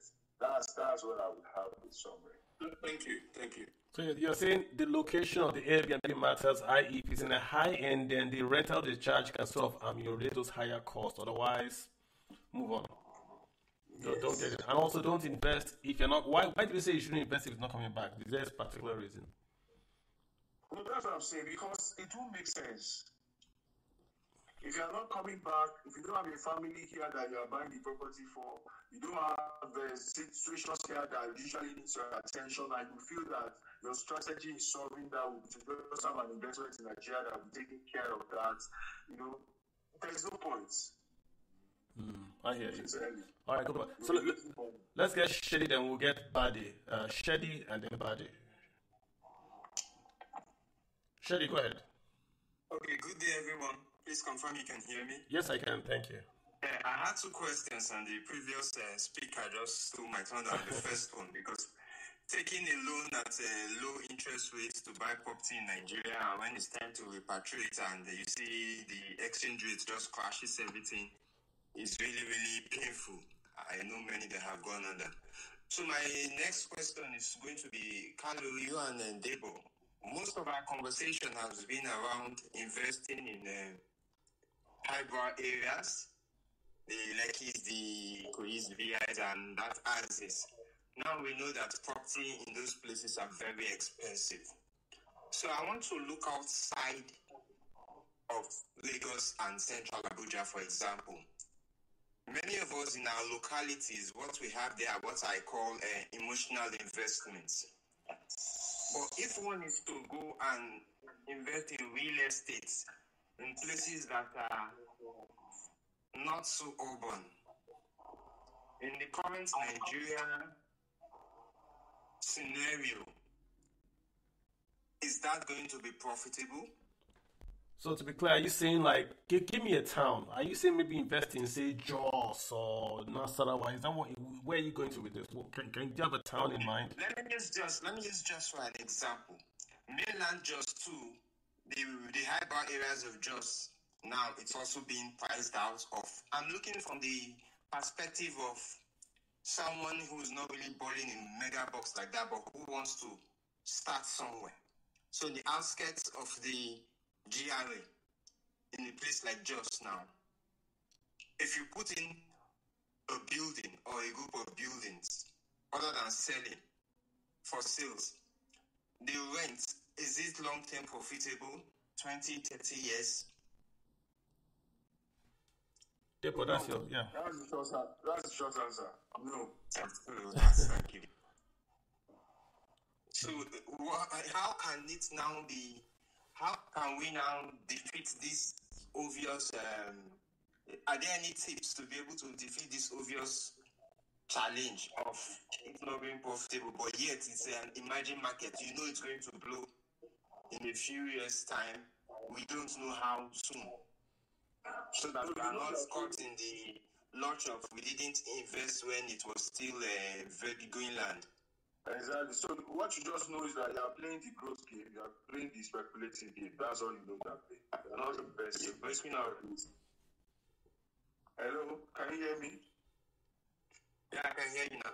So what you do with properties like that is you speculate on them. You are not investing. You speculate. So you know you are playing a speculative game. That's all you do. You're not expecting any return until when you cash out. You get your appreciation and principal back. Yeah. You get what I'm saying?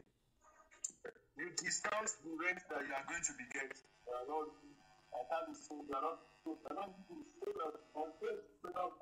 Government bond is not really worth it, but then, so on that end, you know you are losing. You are speculating majorly because. Maybe I will type this because I'm struggling to hear you.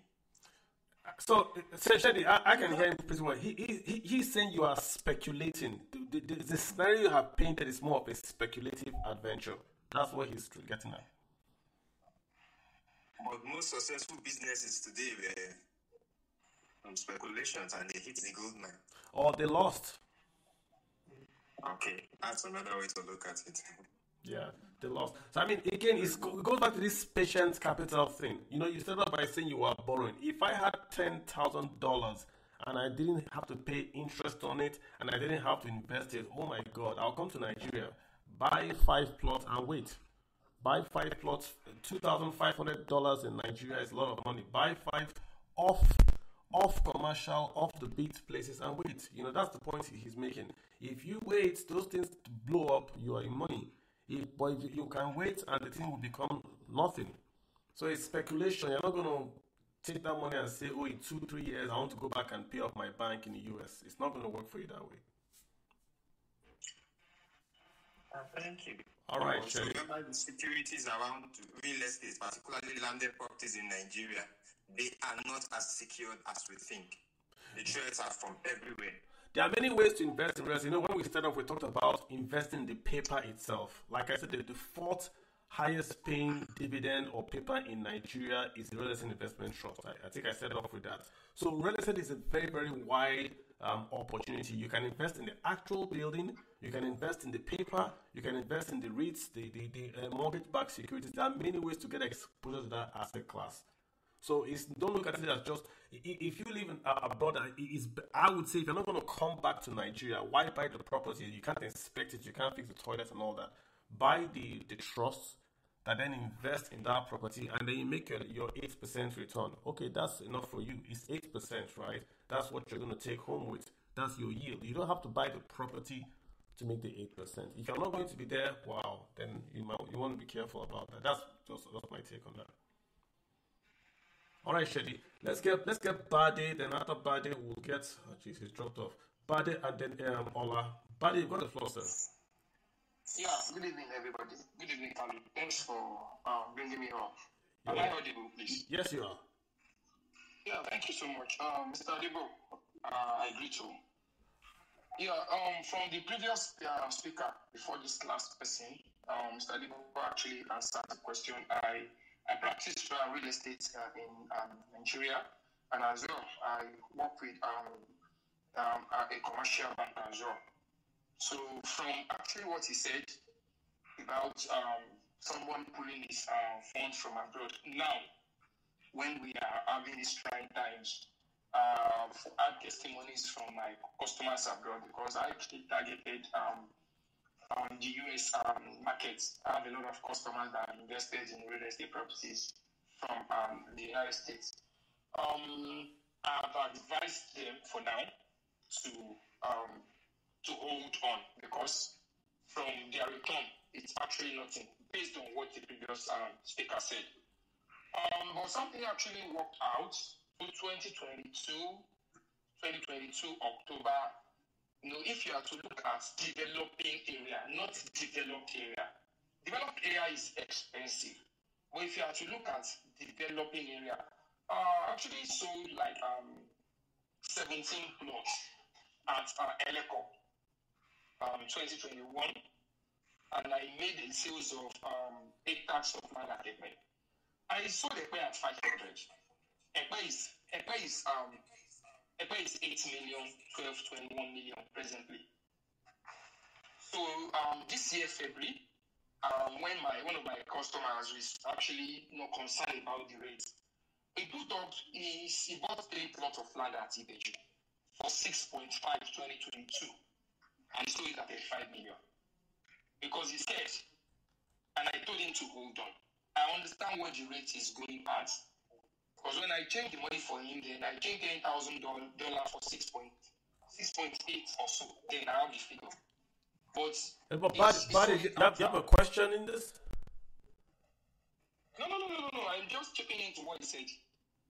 That if you are looking at investing in Nigeria from abroad, you consider the developing area, not developed area.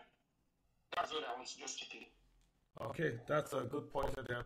And why? Because you're able to make a faster ROI? And developing area is always cheap. It's always cheap. And just cap it up for the next speaker. Mortgage. I said I work in the bank. Mortgage is not actually working in Nigeria. Because it takes the bank a whole lot of time to do their verification, their search and everything. Then before they complete the search, the property must have gone off market. It happens on several occasions. So if anybody have any option of going for mortgage, I would advise you raise the money, pay off, then push everything to your bank to put the bills. Then in shortlets, Airbnb will think if you don't have anything on it, if you don't have anything on Lekki Phase 1. All right. I don't know if you dropped off. All right, buddy. I think that was a good point you made there. So let's get Ola and let's get Abu. He's been Abu Muna, Nicholas. Let's get Nicholas and then we'll get Ola. Thanks, Dave, for hanging out with me so long. Yeah. Good, Nicholas. Go ahead. Good evening, everyone. I'm Nicholas from Delta State. I just want to chip in something because I've been listening for a while now, and I thank you, Sir Mr. Kalu and Sir Dabo. I thank you. Please, I want to say something like what this our brother said just now. If you are doing anything concerning real estate, to me, it's just a word of my own opinion concerning this issue of real estate. If you are doing anything in real estate, you should consider the area, the place, where you are putting your money. If it's land, if it's building, if it's a hotel, where you are putting that money, you consider it. What does these people need? What's fast selling there? Presently, as I'm talking to you now, one of the projects we're doing, like I work with Dillon Consultants in Lagos, and I'm in data right now working with Neros Builders Limited presently. And the whole thing is the area we're working on now, they are selling, that place is fast developing by 17% of the money you use in buying any land, like every month, or even if I can say like 2-3 weeks, if you buy a plot of land for 7 million, like now, by 2-3 weeks time, you get another buyer for 20-25 million. So my own opinion in this whole thing is you have to look at the areas you're buying from, and how is the area fast selling? How are they trading there? Are people coming to develop fast? Are people coming to get property there earlier, before now? Are people still coming? You have to make those verifications before you put your money in any other property. Maybe your next investment when it comes to real estate. Thank you, sir. All right, Debo, let me just really ask you this question before we sort of while on the leeway now to conclude the space. Let's talk about titling. Okay. So let's talk about titling. You know, I'm a bit familiar with. Can you just maybe walk us through what are the best practices? It doesn't have to be Lagos per se, but what are the best practices for titling? I know Oxley had asked that question. What should we look out for? Do we have to have a lawyer if we want to buy land? Is CFO still supreme? What would you advise if I don't live in Nigeria? How do I do it? Just walk us through best practice for those listening on how to buy property in Nigeria. Okay. Thank you, Brackets. So, can you hear me? Yeah, Debo. I can hear you. Debo, please go ahead. To talk about that, so when you want to buy property in Nigeria, especially if you are not in the country, I would say use professionals. Okay? Use professional agents, use professional legal person to do your due diligence and searches. Now, when it comes to buying properties, your initial finding must sort out two major things, regardless of the state of the title on the property, whether it's perfected or not. You must check with Surveyor General of that state by going physically to the land to pick coordinates and charting it in Surveyor General's office. A land surveyor can help you do this, a trusted land surveyor, to know what is the status of the land. Land in Nigeria usually exists in about 4 categories, okay? One particular category you should not touch with a long pole. The other 3 you can touch, but you have to understand the implications in terms of cost. So, a land can be free in terms of status, because by the law governing land use in Nigeria, is 1978 Land Use Act, right? Every land in the urban area of a state is put in trust of the governor, and of the suburban rural area is put in trust of the chairman of the local government council. Okay, Lagos State, for example, does not have any rural area anymore. By declaration, every area in Lagos State is urban. So no local government chairman can sign any CO4 or title for you in Lagos. Abuja, there is still a fight between FCDA and Dama. But some areas, but I think FCDA is almost taking over the whole of Abuja now, as it were. So, but the other states in Nigeria, I think they still have some places where local government chairman can still sign titles for you if it is rural area of the state. So you check with your general's office, okay, of the local government or the state, whoever is in charge of that area, to chart what is the status of that land. So it can either be free. Meaning of free is that government has not shown any interest in the land, okay? So it's free from any government encumbrance, from any known encumbrance, okay? Or it is acquired. When a land is acquired in Nigeria, I would advise that you don't touch it, except you have powers. If you understand what I mean, don't touch it. Acquisition are twofold. It's either general acquisition or specific acquisition. Or in some places they will say it's committed acquisition or non-committed. Okay? So check whether it's specific or general or committed, non-committed. I don't advise you touch it, except you are so clear that it is something you can get to be released. Okay?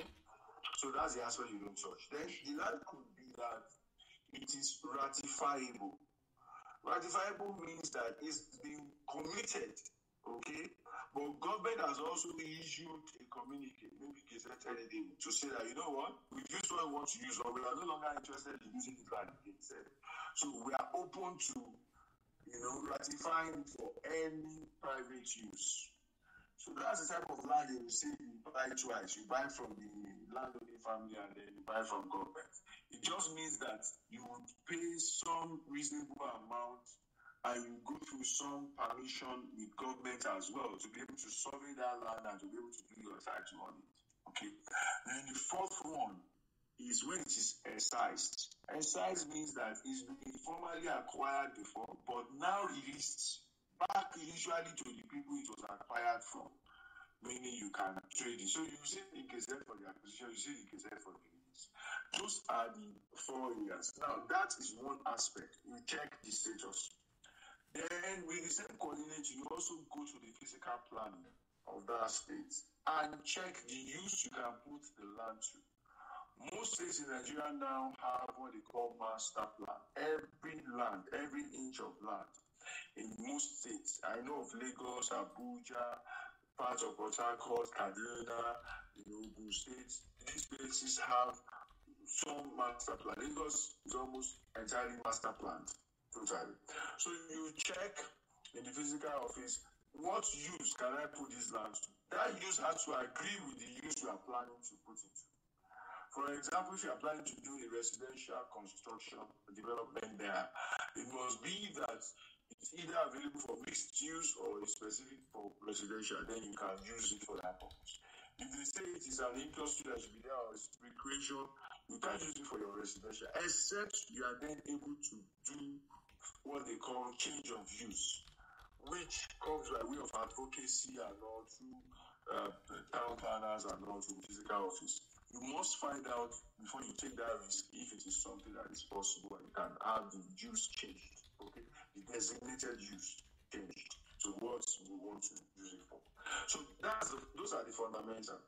Then before you now start to do due diligence on the source that you are buying from, that you are legitimate owner, that is better done by professional agents, surveyors and valuers or agents, or a lawyer that knows his own needs, okay? You do due diligence, inspect the site, go back there, make findings, and then also do formal, what they call legal search, okay? To Lands Bureau of the state. They write whatever title is on the land, they write to verify it. If there is no title on the land, it is free, and there is no end title, you are dealing with customary landowners. You do your due diligence, you get their information. You have to be dealing with principal members of the family, the head of the family and the secretary are very important, and you also incorporate as many people as possible in the family, both young and old, so that if a generation passes, you won't have problem with the younger generation as it were. But in all of this, it's good to have the knowledge of what is to be done. But the best thing will be use professionals. And when I say use professionals, the people I advise you to use are people who are subscribed to some code of ethics in their profession, such that you have a place you can report them should anything happen. So those are essence of yours and badgers or agents that are registered properly with the most noticeable agency body in Nigeria is AEA, Association of Estate Agents of Nigeria. They are linked to Nigerian Association of Essence of yours and badgers. And then lawyers and, of course, Nigerian Bar Association. You have to verify these people. If you are dealing with a town planner, the town planner, make sure it's registered. If you are dealing with the lands of your, make sure they are registered. All of these people have their associations that are licensed by law. Okay, and you can report any wrongdoing by any professional and get remedy. Okay, so that is what I would advise and that's to say. Now, CFO sacrosanct, no. You can buy lands that doesn't even have any title yet, but you must just understand the risk you are getting into. You must find out whether the state is issuing title and how long it takes, how much it costs, and whether you are ready for that game, Or if you can't take that, you don't have the risk appetite, then you just go for land that has some title on it already, registrable title on it already. Maybe CFO, maybe even it has passed from the original CFO now to another position, maybe it's an assignment that is on it or whatever that is perfected. You can easily search for that in the Lands Bureau in terms of the status. I hope that is clear, but otherwise I can still shed more light. No, I hear you. What I got from this was, number one, try to work with professionals. Number two, CFO is not sacrosanct. I heard you say search for the use of the land, if use has been voided or if use is still ongoing. But for me, if you live abroad, get a lawyer. Get someone that knows what he is doing. In lots of places in Lagos, you buy from the family, then you have to go to the Lagos State Alausa to perfect your land. Same way in other states, you buy from family, you go and perfect in CFO. I would just say default to a professional. That way they know what they are doing, and I think it's sort of like Deba, I've had you here for nearly an hour, 30 minutes. Let me just get two questions from Ola and Hotel, and we'll call it a day if you don't mind. So Ola and Othel. Yeah, Ola, go for it, and I'll get Hotel. Good evening, Carlo. How are you? I'm doing very well, so thank you. Cheers. Good evening, everyone. Mr. Debo, thanks for your time. I've been listening right from the inception. Quick question for you, sir, and it's regarding this title of the table. I want you to listen to my question very well, sir. In 2020, I acquired a land, and then we did a research on the land, and we were putting the survey and everything, and we got a red copy from the Office of the Survey General, Lagos State, and it says the land is free. Can you hear me? Yes, I can hear you. Go ahead. Okay, and they said the land is free. Before I go further, one question, one quick one, yes or no? If a land is committed or the land is not free, can you still get a red copy of that land? So there are complications. The person you are dealing with and what they are giving you may be backdated. How do you mean, sir? So, when the land is not free, it has a date for which it started not to be free. Somebody wants to be funny, can do a survey, backdate it before that date, slot it into the records, you know how that can happen in Nigeria, and then give you that document. If you use that to go and do your search, they will tell you also, because he also knows the people there. They'll tell you that it's free, supposedly, but it's not free. So that's why, like we said, use professionals. Use coordinates that will be picked, and there are places where they can check the status of the land currently. Not people say backdated survey. It allows the red flag in some cases. All right, back to what I was saying. Thanks for that. So when this land was purchased, I guess a surveyor to do the check for me, and he said it was free. And then we did the survey, and then the red copy was out, and he said it was free. This was during COVID 2020. Now, fast forward to 4 years, this coastal road is to came up. Just this year, March, I think.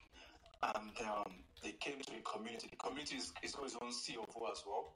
Now they came to the community and they start marking properties that have to go for this road. Fortunately for me, my property wasn't marked, and the whole thing is just going to go pass through and all of that. And then I wanted to go in for my approval and then some other governor consent because it's got COO and all that. And then we went back. I made a mistake on my survey. So we went back to rectify the names on my survey because I made a mistake. Only for us to go back and then now get the copy back, the red copy back, and now they said the land falls within Lekki acquisition. So the question we put to them was, sorry sir, the question we put to them was 4 years ago. Okay. Ola. Let me say this right. Take the boss DM or something. I know yes, I'm learning from what your questions, and I think the boss made a clarification on that first question.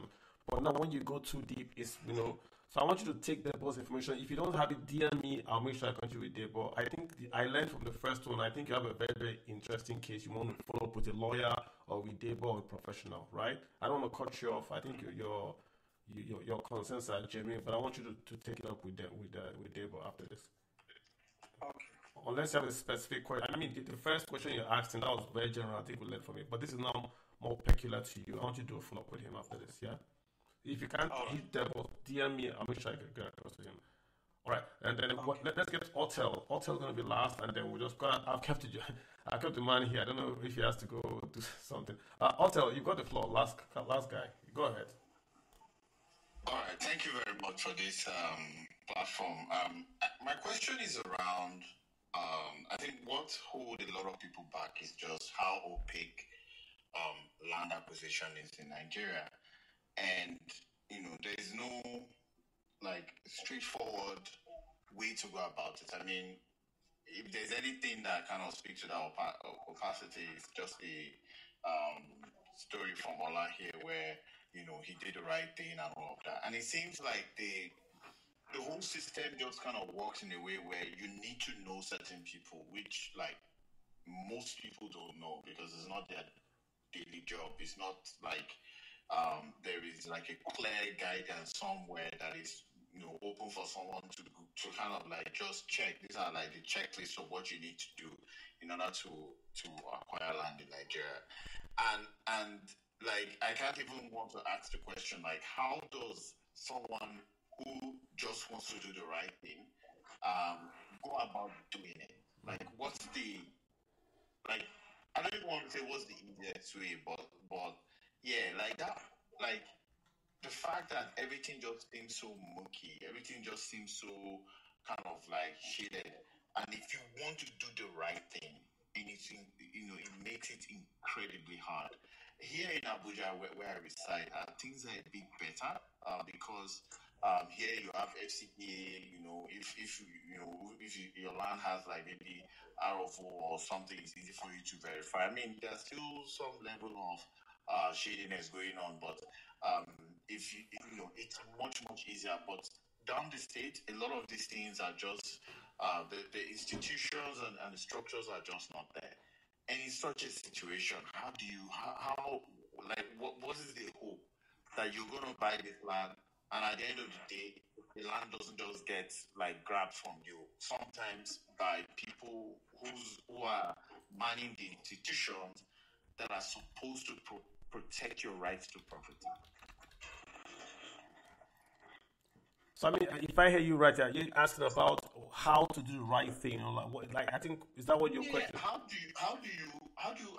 can one even have clarity? Because there is no clarity when it comes to land ownership in Nigeria. There is no it's just not easy. If I buy a car today and I want to get the car registered, I mean there are clear guidelines on how I go. The same thing for a company, right? Land ownership is not like that in Nigeria. How do you go about doing the right thing? Especially in places like Lagos, for example. You know, like what's the right best way?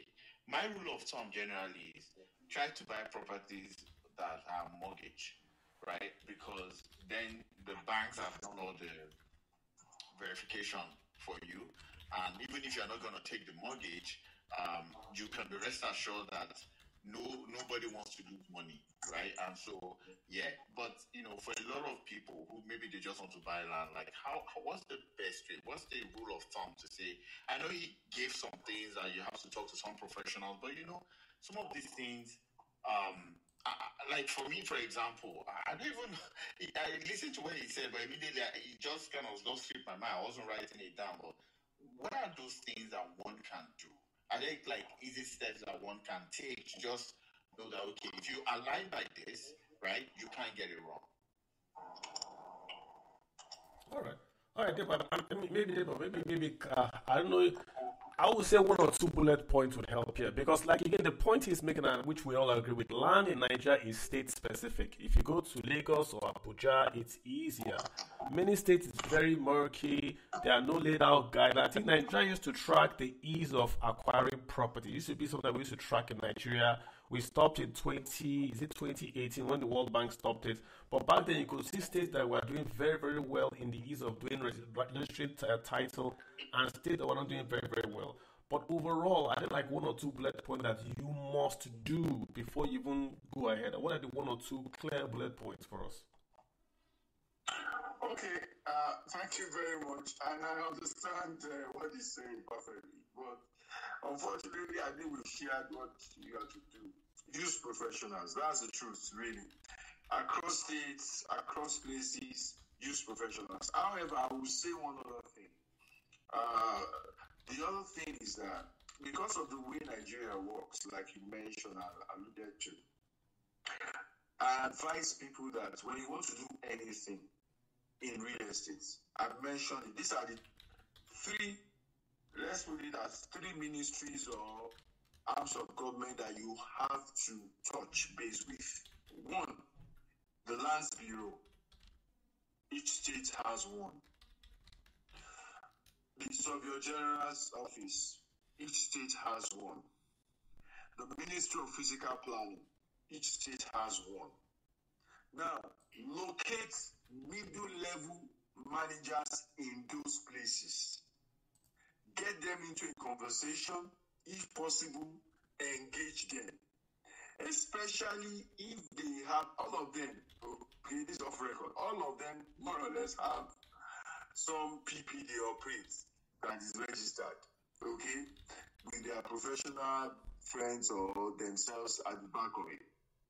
Once they are professionals, deal with them without their PP to do or to achieve what you want to achieve, okay? That way, it will be a lot easier for you to achieve whatever you want to achieve. I said middle level because the high-end guys, commissioner, PS, all of those will cost you a arm and a leg, and it's just cost for nothing because they are not really going to be want to do the job. Still, these middle level guys are doing the job. Then the low-end guys, they will be cheap, but then your job may never get done because they have to beg somebody before the job is done. But it is these middle guys that does the job for the high-end guys, and they are also the ones that would help the low-end guys, so the low-end guys can, their beck and call, okay? And so they can get their way at an affordable or at least something more reasonable rate. That's how I would advise that you operate, right? A number of these ministries have information materials. It's just that, they are not well circulated. Get hold of them. Their website may not be updated. I might say check their website, but if you go to the ministries, get their information materials, read them, connect with somebody there, do your due diligence, work with a professional outside or inside, or you get your own professional outside and you're asking to get somebody inside to work with. When you locate an insider, it's a lot easier for you to achieve what you want to achieve. That is what I would summarize.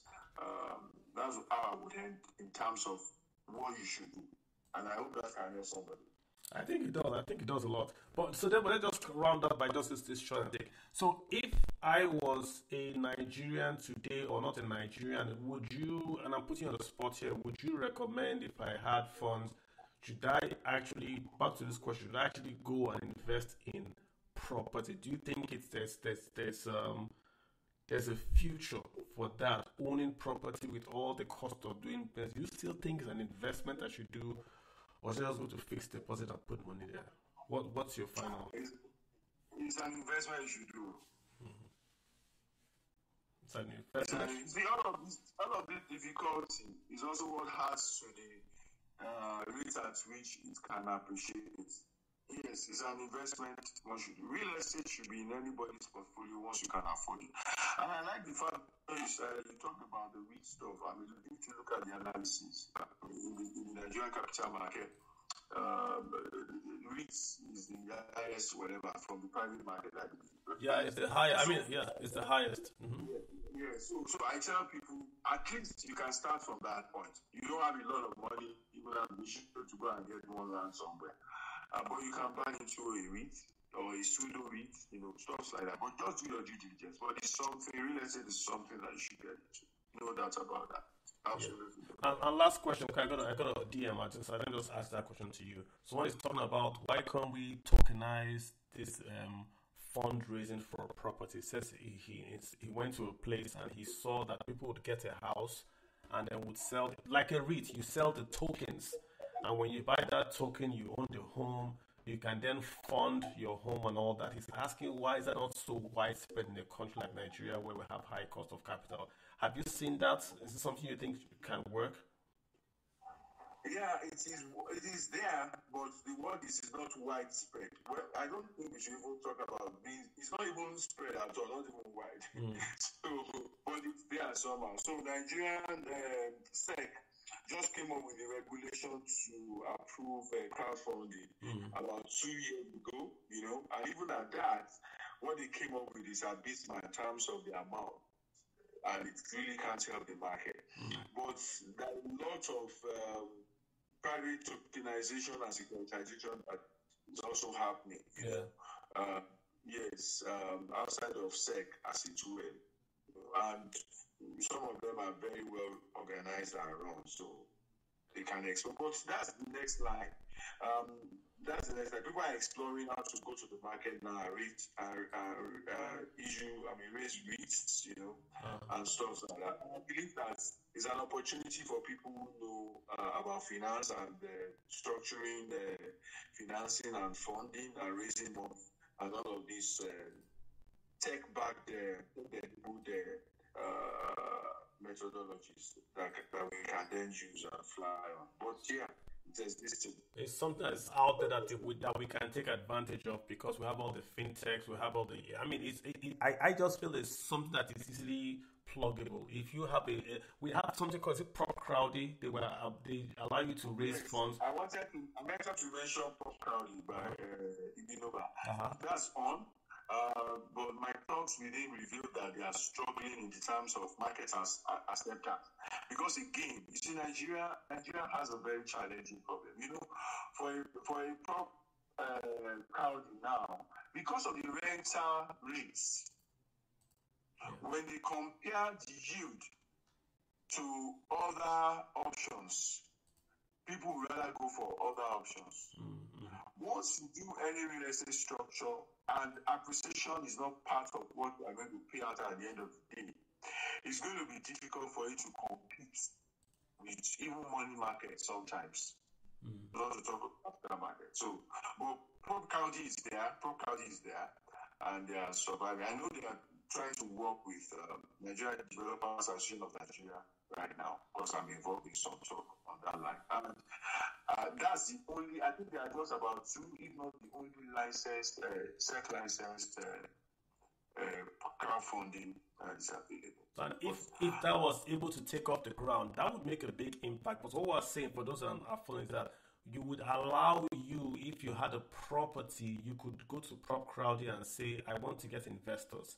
And investors can subscribe really quick and directly to your quote-unquote tokens, which you then use to fund your property. That would be kind of a game changer for that mid-market, 0 to maybe 25 million naira offer, would it really help, wouldn't it? Yeah. Efforts are on, and I believe that we'll hit a breakthrough somewhere down the line. Okay. So it's on. All right, perfect way to sign out. Debo, I can't thank you enough. I mean, we're just having a conversation about real estate. Is this something we should buy? You've given us a lot of insights into locations, into process, and all. And the good questions have come through. Where for Airbnb, questions on titling. I know also has asked about how to get this titling done. It's a very, very murky thing, but I think you've cleared it up for us a bit, and we are grateful for that. So thanks, guys, for hanging in here, for learning with us. We're here every week, every Sunday, 7 p.m. West African time. We talk about investing, personal finance, and of course the economy. So it's perfect to bring in different asset classes. We'll try to bring someone else again next week. Debo, thank you so much. I wish you guys the very best on your 20th anniversary. Keep going, keep rising. Yeah. Thank you so much. My pleasure. Thank you. All right. Carlo. Yes, sir. Before you leave, I tried to message Mr. Debo now. It's not going through. His DM is not going through. You didn't allow Mr. Debo to answer my question. Debo, please answer his question. No, please answer his question, Debo. I apologize. Ola, I'm just saying, go ahead, Ola.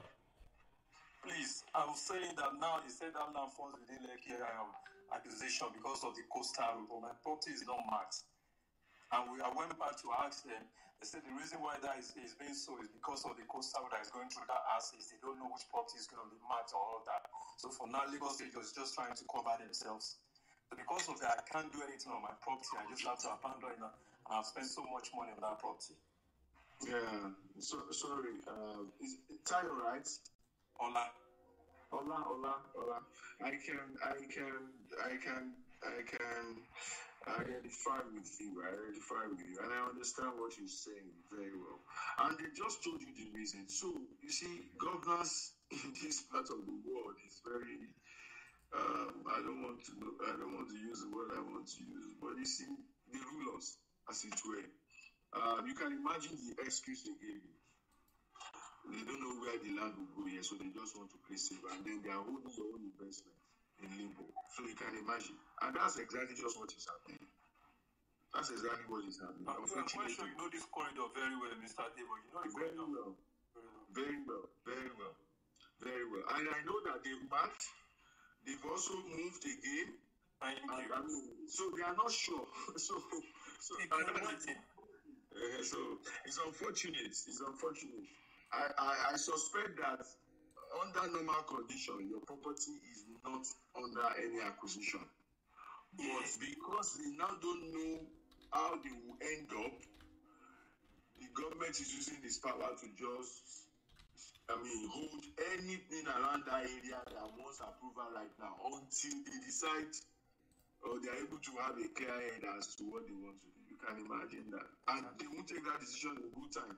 Unfortunately, they will just take their time as if they have all the time in the world. But that's what is happening. But I believe you are using somebody, a town planning office, so they can always help you get information as to what is happening. Because I'm not in the country, so I'm just hoping anytime I come into the country, I'll go in myself and find out what is happening as well. All right, guys. Okay, yeah, but also have your ears to the ground. Have somebody internal that can also help you in terms of the network before you. All right. Excellent. Well, I hope that you're welcome. We just want to make sure that you get sorted. That's fantastic. So, guys, thanks so much for joining in. I appreciate everyone that has been here. We'll meet again next week. Get another topic, debate it, learn, and become better investors. On that note, guys. You guys have a good one. Take care of yourselves and be nice. It's going to be a great week. Go out and make it. There's lots of noise about the Dangote pricing. It's come out now. We're going to buy in diesel and all that. So I hope the queues vanish. It's just amazing in Nigeria. Nigeria is an amazing place where we're boycotting the lower priced supplier. I don't understand it. All right, guys, have a good one. Deboy, again, thank you so much. You guys have a good one. Bye. You're welcome. My pleasure. Take care.